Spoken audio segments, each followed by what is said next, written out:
Hello, you join me for another video here on the Echoes from the Past YouTube channel. You join me in front of my little beginnings of the World War II collection that I've got going on.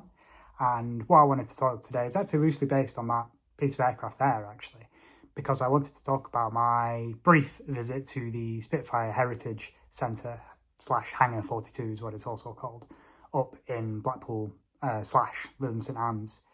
It's located at Blackpool Airport, so it's only a very tiny site. It's pretty easy to get to. You do have to kind of navigate the one-way system, which was a bit fun, but hey, it was similar when I got the ferry over to Normandy, so I was kind of used to that.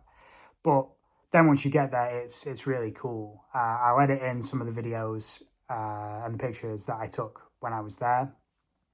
And even just walking in, they recently spray-painted Spitfires on the tarmac, so you kind of knew where to follow. And then as you kind of go further in, there's signs saying, you know, Dunkirk is this many miles and Normandy is this many miles and Arnhem is this many miles. And I was like, that's a really cool touch, because even though the history's happening here, you know, it's still linked to what was happening all those hundreds of miles away. So that was a really cool start to before you get in there. And then the people there, they're really lovely. They're all volunteers. So all the profits that they get, I imagine, go into maintaining the hangar, either paying for the rent and keeping the upkeep of the building and the aircraft that they've got there.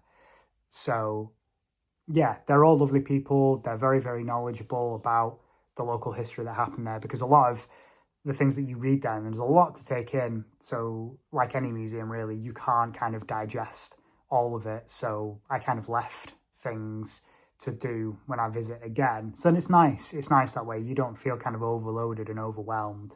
So you kind of break it up like that.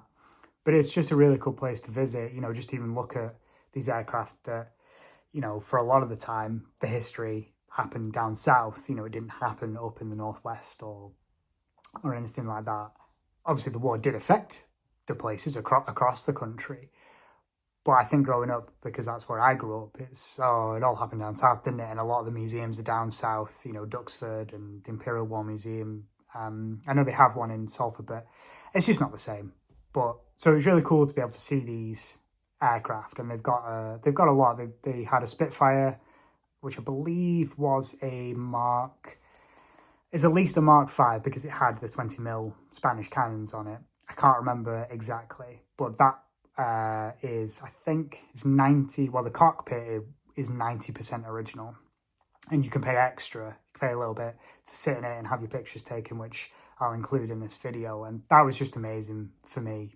A dream of mine has always been to fly in a Spitfire. You just got to save the pennies and I'll get there one day. But to even just sit in one of these aircraft and an original cockpit, and it was just amazing. And the guy that was there was really nice. He was talking me around everything in the cockpit, and I just kind of sat there and was thinking, so you've got to monitor all this whilst keeping your head on a swivel for enemy fighters, then also trying to shoot them down if you do see them. You know, and these pilots were on very, very few flying hours. You know, they were kind of just chucked in at the deep end sort of thing, and that's what was needed. So to be able to do that was amazing. They also have a full-size Spitfire simulator. That there wasn't anyone there, so I wasn't able to do that at the time. So again, that's something else to go back and do, which would be amazing. But I did have a quick peek around, and it looks really cool. They also had other little bits and bobs. So they had VR experience for a Lancaster bomber raid over Berlin, and there was also a kind of smaller simulator as well. I didn't go on that. It got towards the end of the day, and like I said before, there's a lot to take in, you know, so you kind of want to break it up. And just some of the stuff that I read and saw was amazing. All the artifacts that they dug up around kind of the northwest area. There was a P-51 Mustang engine that had been dug up from somebody's garden in Chorley, which is amazing. And it was pretty mangled, but it was still pretty intact. You could, you know, tell that it was an engine. It wasn't completely, you know, blown to smithereens. So that was, and it was mad to think, wow, that came from somebody's garden near where I grew up. Yeah, it's an amazing place to visit. I'd encourage anyone to go there if you're in the area, or if you're kind of close, if you kind of, you know, an hour and a half away or something like that, go, just experience it, because it really is really interesting. And like I say, if you can't do it all in one day, then, no bother, just break it up and go back another time, if you're in the area again.